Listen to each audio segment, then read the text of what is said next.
IPL के बचे हुए शेड्यूल के आने के बाद सबसे बड़ा सवाल यही है कि कौन से विदेशी खिलाड़ी खेलेंगे, कौन से नहीं। आज इस वीडियो में हम आपको बताएंगे कि किस क्रिकेट बोर्ड ने क्या कहा है, कौन से प्लेयर्स आ रहे हैं, कौन से नहीं। नमस्कार दोस्तों, मैं यश तिवारी, आप देख रहे हैं क्रिकेट फटाफट का 1492वां एपिसोड। आज 14 मई की तारीख है और रोज की तरह आज भी आईपीएल को लेकर दिन भर की 10 बड़ी रिपोर्ट, बड़ी खबरें आपकी स्क्रीन पर परोसेंगे। एंड तक वीडियो को देखिए, लाइक और शेयर जरूर कीजिए और अभी तक चैनल को सब्सक्राइब नहीं किया है तो सब्सक्राइब बटन नीचे फटाफट हिट कर दो, बेल आइकन दबा दो। चलिए दोस्तों, शुरुआत कर लेते हैं इस वीडियो की आज दिन भर की पहली बड़ी खबर के साथ। तो ये रिपोर्ट क्रिकेट साउथ अफ्रीकी क्रिकेट बोर्ड के हवाले से निकल कर आ रही है।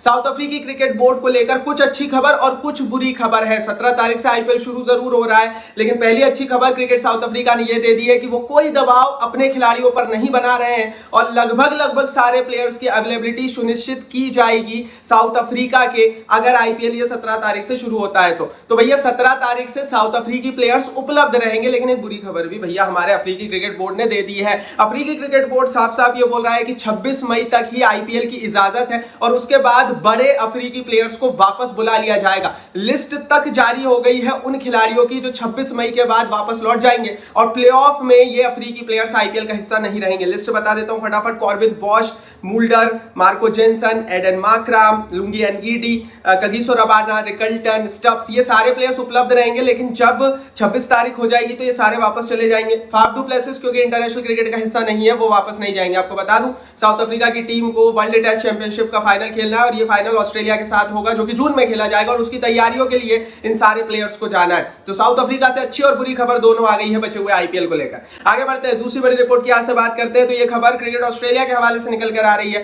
क्रिकेट ऑस्ट्रेलिया सख्त है। क्रिकेट ऑस्ट्रेलिया ने कल भी ये कह दिया था कि भैया खिलाड़ियों के ऊपर है, प्लेयर्स के ऊपर है कौन जाना चाहता है आईपीएल खेलने, कौन नहीं। और इसके बाद कुछ खबरें अच्छी और बुरी दोनों आई हैं। हेजलवुड नहीं आ रहे हैं, स्टार्क का कंफर्म नहीं है, लेकिन हाँ, कमिंस और हेड को लेकर रिपोर्ट हैदराबाद के खेमे से यही है कि ये दोनों आ रहे हैं। ऐसी स्थिति में दोस्तों ऑस्ट्रेलिया के कई सारे प्लेयर्स आईपीएल के अलग अलग टीमों का हिस्सा है। कुछ खबरें ये भी बोल रही है कि स्टोइनिस आने से मना कर रहे हैं, जॉर्ज इंग्लिश आने से मना कर रहे हैं, मिचेल स्टार्क नहीं आना चाहते, हेजलवुड नहीं आना चाहते। दूसरी तरफ कमिंस और हेड आने के लिए तैयार है। तो भैया ऑस्ट्रेलियन प्लेयर्स को लेकर मिली जुली खबरें ही आ रही है अभी तक। कल तक हमको यही पता था कि ऑस्ट्रेलिया का कोई भी खिलाड़ी नहीं आएगा, लेकिन पिछले 48 घंटों में बहुत दबाव बनाया है बीसीसीआई ने। विदेशी प्लेयर्स की उपलब्धता बहुत इंपॉर्टेंट है इंडियन प्रीमियर लीग में और इस चीज को सुनिश्चित कर रहा है बीसीसीआई। एंड दैट्स व्हाई अब कुछ नाम आने लगे हैं सामने, जैसे हेड और कमिंस का नाम सामने आया। आप बताओ दोस्तों कि ऑस्ट्रेलिया के पूरे प्लेयर्स को आना चाहिए या नहीं, ये क्यों मना कर रहे हैं? अपनी राय आप कमेंट बॉक्स में लिख दो। आगे बढ़ते हैं दोस्तों, तीसरी बड़ी रिपोर्ट की यहां से बात करते हैं। तो इंग्लिश खिलाड़ियों का क्या होगा, अंग्रेजों का क्या होगा, इंग्लैंड के खिलाड़ियों का क्या होगा, उसको भी लेकर बड़ी अपडेट आ गई है। रिपोर्ट यह है कि ईसीबी ने भी खिलाड़ियों पर छोड़ दिया है। ईसीबी ने कोई वार्निंग नहीं दी अभी तक प्लेयर्स को। हालांकि पाकिस्तान जाने की वार्निंग जरूर दी है इंग्लिश क्रिकेट बोर्ड ने, लेकिन इंग्लिश क्रिकेट बोर्ड ने, इंग्लैंड के बोर्ड ने साफ कर दिया है कि आप भारत में जाकर कभी भी मैचेस खेल सकते हो। तो देयर इज नो एडवाइजरी।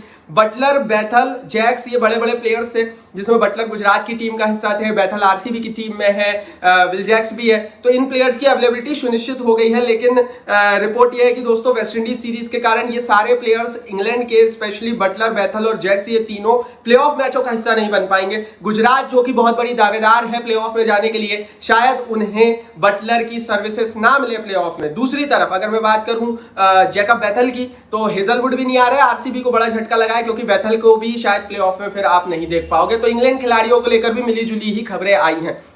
आगे बढ़ते हैं, चौथी बड़ी रिपोर्ट की बात करते हैं। ये खबर अफगानिस्तान के खिलाड़ियों को लेकर आई है। अफगानिस्तान का कौन कौन सा खिलाड़ी आ रहा है, कौन कौन सा खिलाड़ी नहीं आ रहा है, इसको लेकर एक खुशखबरी भारतीयों के लिए, बीसीसीआई के लिए आ चुकी है, आईपीएल के लिए आ चुकी। खबर यह है कि जब ये अटैक्स हुए थे, ऑपरेशन सिंदूर शुरू हुआ था, तो उस दौरान मोस्टली अफगान खिलाड़ी अपने देश वापस लौट गए थे। मोस्टली मतलब कुछ अफगान खिलाड़ी दुबई चले गए थे। ऐसी स्थिति में रिपोर्ट यह है कि अफगानिस्तान के प्लेयर्स वापस आएंगे। अफगानिस्तान क्रिकेट बोर्ड ने साफ कर दिया कि हमारे सारे के सारे प्लेयर्स पूरे आईपीएल के लिए उपलब्ध रहेंगे। दूसरी तरफ वेस्ट इंडीज के क्रिकेट बोर्ड ने भी यही कहा है कि भैया प्लेयर्स के ऊपर है, जाना चाहते हैं तो जाओ। रिपोर्टेडली बहुत सारे वेस्ट इंडीज के प्लेयर्स भी इस समय दुबई में है और वो आईपीएल खेलने आ जाएंगे। तो यार प्लेयर्स की मेजॉरिटी ऑफ प्लेयर्स की अवेलेबिलिटी यहां से सुनिश्चित हुई है और मेजॉरिटी ऑफ द प्लेयर्स हमें दिखने वाले हैं इक्के दुक्के नामों को छोड़कर। आगे बढ़ते हैं, पांचवी बड़ी रिपोर्ट आ रही है हमारे पड़ोसी भिखारिस्तान के हवाले से।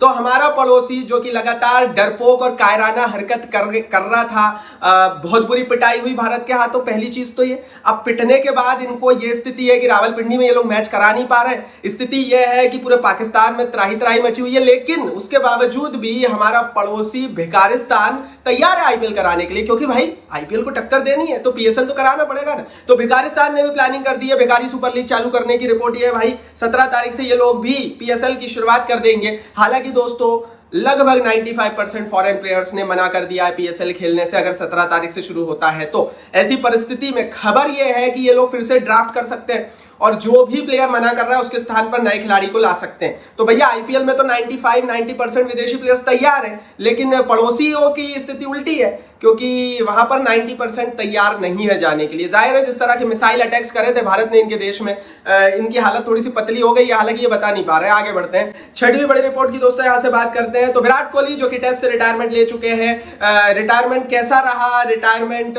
करियर तो इनका बहुत लाजवाब था, लेकिन क्या वो फेयरवेल मिल रहा था विराट और रोहित को? इसको लेकर हमेशा सवाल पूछा जाएगा जब भी इंडियन क्रिकेट की बात होगी, जब भी विराट कोहली की बात होगी। लेकिन आरसीबी ने प्लानिंग कर ली है, 17 तारीख को केकेआर के साथ बेंगलोर में रॉयल चैलेंजर्स बेंगलोर की टीम आईपीएल के रीस्टार्ट का पहला मैच खेलेगी। ऐसी स्थिति में रिपोर्ट यह है कि बेंगलोर में सारे के सारे दर्शक व्हाइट कैप पहनकर आ सकते हैं विराट कोहली को ट्रिब्यूट देने के लिए। आपको बता दूं दोस्तों कि विराट कोहली का टेस्ट क्रिकेट काफी सुनहरा रहा, मात्र 700-800 रनों से वो चूक गए, अदरवाइज वो 10,000 रन भी बना लेते टेस्ट क्रिकेट में। लेकिन रिटायर किए गए, रिटायर हुए कि क्या दबाव था बीसीसीआई का, उस पर मैं ऑलरेडी कल आपको बता चुका हूं कि कैसी पॉलिटिक्स खेली गई है हमारे इन ग्रेट्स विराट कोहली और रोहित शर्मा के खिलाफ।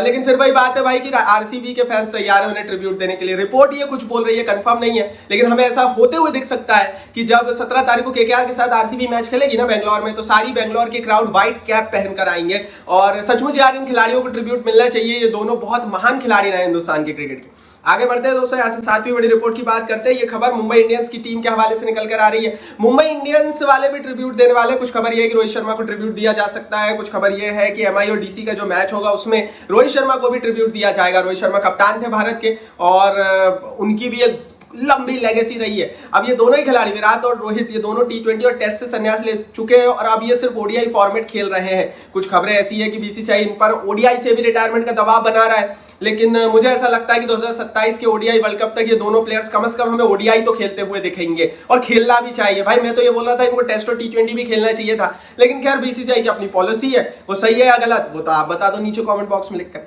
आगे बढ़ते हैं दोस्तों, यहाँ से 8वीं बड़ी रिपोर्ट की बात करते हैं। तो आरसीबी के लिए एक और बुरी खबर है। हालांकि आरसीबी के फैंस को ये खबर काफी अच्छी लगेगी, क्योंकि रजत पाटीदार जब आईपीएल चल रहा था तो चेन्नई के खिलाफ मैच के दौरान फिंगर इंजरी हुई थी, इंजरी के चलते वो बाहर भी हुए थे। रिपोर्ट यह है कि अभी तक फिंगर इंजरी से रिकवरी नहीं हो पाई है रजत पाटीदार की, और ऐसी स्थिति में रॉयल चैलेंजर्स बेंगलोर की टीम के लिए ये अच्छी और बुरी दोनों खबर है। क्योंकि बुरी खबर ये कि हो सकता है बचे हुए मैचों में, मोस्टली मैचों में या स्टार्टिंग मैचों में हमें पाटीदार खेलते हुए नजर ना आए, लेकिन अच्छी खबर ये कि विराट कोहली कप्तानी करेंगे। तो आरसीबी के फैंस अगर है तो भैया अपनी राय आप नीचे कमेंट बॉक्स में फटाफट लिख दो, क्योंकि हो सकता है कि रॉयल चैलेंजर्स बेंगलोर जब 17 तारीख को खेलेगी तो Virat Kohli as a captain हमें नजर आ सकते हैं फील्ड पर उतरते हुए। और इस खबर पर आपकी राय कमेंट बॉक्स में जरूरी है। आगे बढ़ते हैं, 9वीं बड़ी रिपोर्ट की यहाँ से बात करते हैं। बीसीसीआई ने कह दिया साफ साफ रिप्लेसमेंट भी आप कर सकते हो। कई सारे विदेशी प्लेयर्स जो है वो नहीं आ रहे हैं, जैसे हमने हेजलवुड की बात की, हमने दूसरे कई मिचेल स्टार्क की बात की, बहुत सारे इंग्लैंड के भी खबरें हैं, लिविंगस्टोन नहीं आना चाहते, ऑस्ट्रेलिया के स्टोइनिस नहीं आना चाहते। तो ऐसी स्थिति में श्रीलंका के कुछ खिलाड़ी जो नहीं आना चाहते, तो ऐसी स्थिति में उन खिलाड़ियों की जगह पर आप रिप्लेसमेंट बुला सकते हो। ये खबर काफी अच्छी है, स्पेशली उन टीमों के लिए जो टीमें प्लेऑफ में जाने वाली है। क्योंकि देखो यार चेन्नई तो ऑलरेडी बाहर है, ये क्या रिप्लेसमेंट बुलाएगी, एक या 2 मैच के लिए। हैदराबाद में क्या बुलाएगी, राजस्थान में अगर कोई खिलाड़ी नहीं आया, आर्चर जैसे कि शायद नहीं आने वाले, तो उनकी क्या रिप्लेसमेंट बुलाओगे भाई एक या 2 मैच के लिए। जब तक वो रिप्लेसमेंट आएगी तब तक मैचेस खत्म हो जाएंगे इन दोनों टीमों के, तीनों टीमों के। लेकिन जो टीमें प्लेऑफ में जाएंगी जैसे कि आरसीबी, भैया हेजलवुड की रिप्लेसमेंट आरसीबी को जरूरी है।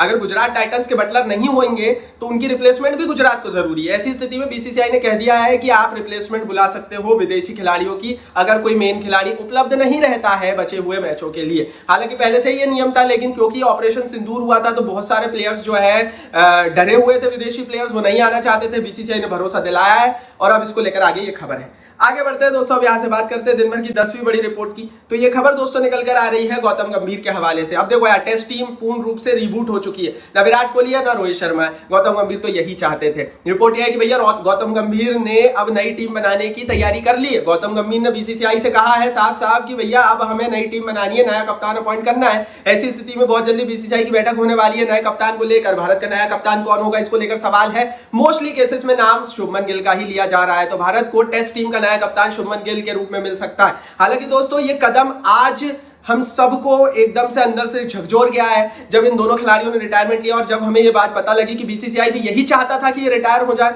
गौतम गंभीर भी यही चाहते थे कि ये दोनों प्लेयर्स ना रहें। जाहिर है जब आप दो बड़े प्लेयर्स रहते हैं तो गौतम गंभीर अपने हिसाब से टीम नहीं चला पा रहे थे, जो कि गौतम गंभीर के नजरिए से सही है, लेकिन भारत के क्रिकेट को जो नुकसान हुआ है इन दोनों बड़े प्लेयर्स को जाने के बाद, इसको सुधारने में बीसीसीआई को सालों लगने वाले हैं, क्योंकि ऐसे दो खिलाड़ी हैं भाई, बहुत सारे प्लेयर्स आएंगे हिंदुस्तान की क्रिकेट में, लेकिन इन दोनों खिलाड़ियों की जगह लेने वाला आप 10 साल देख लेना आने वाले, इन दोनों प्लेयर्स की जगह लेने वाला कोई प्लेयर नहीं होगा भाई। भारत का क्रिकेट अब एक बहुत बुरे दौर से गुजरेगा। जब ये दोनों प्लेयर्स नहीं रहेंगे तब आपको पता लगेगा इन दोनों प्लेयर्स की कीमत क्या थी।